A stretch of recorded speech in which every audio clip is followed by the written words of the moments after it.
haknadır etkin hayvani, sen bir hakkın şiirsin.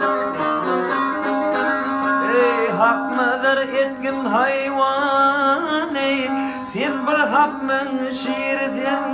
Yol berin bile geçelin, hak perverdigarsin. Gecilere ganim dersin, ehli hayvan şiirsin. Şah merdan hemşir huda, senin olun birsin.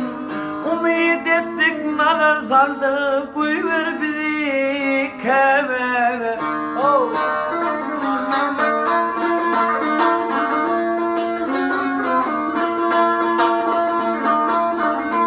Ey 3 gün oldu pay piyada, öz yurdumdan gelmesem.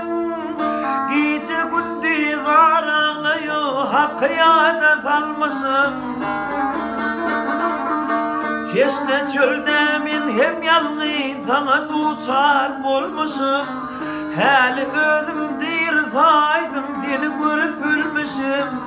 Etim haram, nevdim halal, hayal etme ime.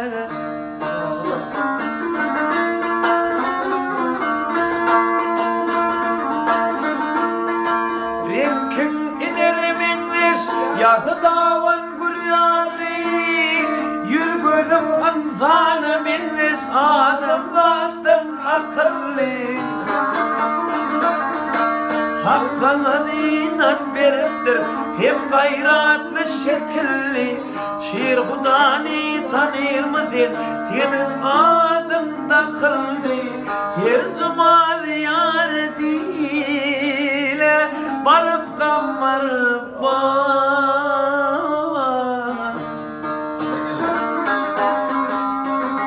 Ey bireydi de arsını, oğluydu köp olur. Ata saptır hem de kanır, yine ayna kap olur. Ya içik git ya içik, mümür derdin dep olur. Kazmaydır olma gülmek, ömden gelye dep olur. Bir ahır son men ölür, men ıhtiyar yok.